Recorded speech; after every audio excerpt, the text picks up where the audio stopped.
I was listening to one of my favorite channels the other day.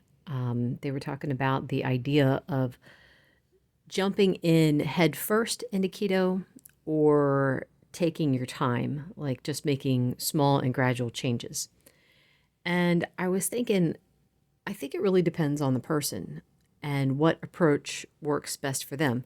I was someone who came into it gradually. And for me, that was actually what I needed to do. I didn't and maybe this is like parallel to the rest of my life because I was thinking when I go swimming with my kids, if the water's warm, I have no problem like getting right in. But if it's cold, I have to slowly acclimate myself. Otherwise, the jolt is just too much on my system. I have one friend who was saying that they would do keto, but they had to have a specific day to start. They had to get their mind in order and they needed to have a specific day to start.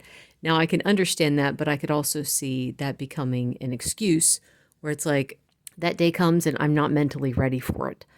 Whereas if you take the slower approach, you could say, instead of jumping in feet first, let me just change one thing today, and that'll be the thing that stays changed for the rest of the week.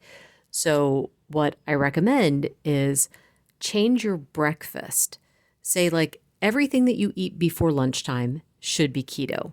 So, whatever your breakfast is going to be, if you have any snacks after breakfast, let that be keto. And what I mean by keto is no carbs or extremely low carbs. Forget about, calculating net carbs and removing fiber and stuff like that. Vegetables aren't what got us overweight. So I don't worry about net carbs. To me, it's like, what are the total carbs? So the first week, you just change your breakfast. Every day, you eat a breakfast that you know is zero or extremely low carb, and anything that you eat before lunch should be like that. So once you've got that down, think about that. At the end of the week, you made it. You went through the entire week. You've got one meal nailed down under your belt. Now you make the next change. So now it's anything before dinner becomes keto, low carb, etc. Make your lunch, make your afternoon snack be keto. So at the end of the second week, now you've got two things nailed down. It's a big deal. And then in the third week, of course, is the rest of the day, anything before bedtime.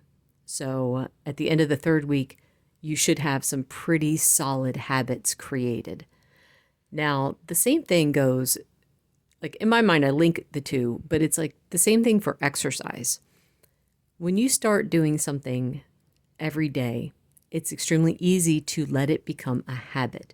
So if you sit every single day, that's going to be your habit. Whereas, let's say, one of the things I've discovered is that it's easy for me to create a habit with something that I'm already doing. So, like, for instance, I brush my teeth in the morning, right? So when I go to brush my teeth in the morning, I will also do my squats then, which sounds kind of silly, but that's what I do. After I've finished all my bathroom stuff and I'm leaving the bathroom, I have to walk down the hallway every day. As long as I'm walking down the hallway, I stop for a second and I do my push-ups then. I also started up a habit of doing some exercise after dinner. So I have these songs that I'm trying to learn the dances to, and then I also practice table tennis. Well, in between the dance and the table tennis, because I'm already down there and I'm doing stuff, I tacked on some weightlifting. And it's really, I'm just trying to rebuild my muscles from having the stomach flu. That just pulled all the muscle from my arms and my legs. So I'm trying to build that back up. And then after table tennis, I have stretches that I do.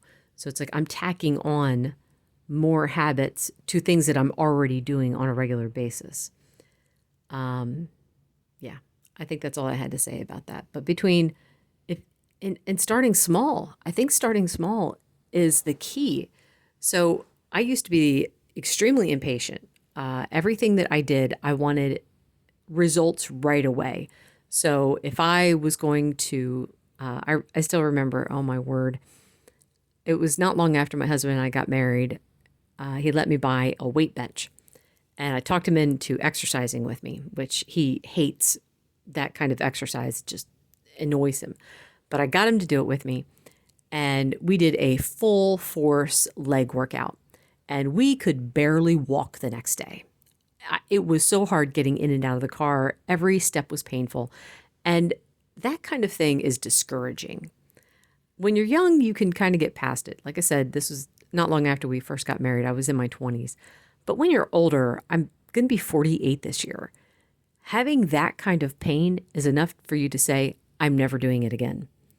So instead, when I started up doing push-ups, I did 5 the first day because I didn't want to be sore the next day. Anything that I do, any new exercise that I introduce, I start small. I do 5 and that's it. I might do 6 tomorrow, 7 the next day, et cetera, et cetera. But it's a slow build. And you could do the same thing with the diet. Let's say that you don't want to focus on the meals. Let's say you want to focus on one food item that you know you can't resist. So you say, all right, this week I'm cutting out, for me, the example would have been chocolates. I'm cutting out chocolates.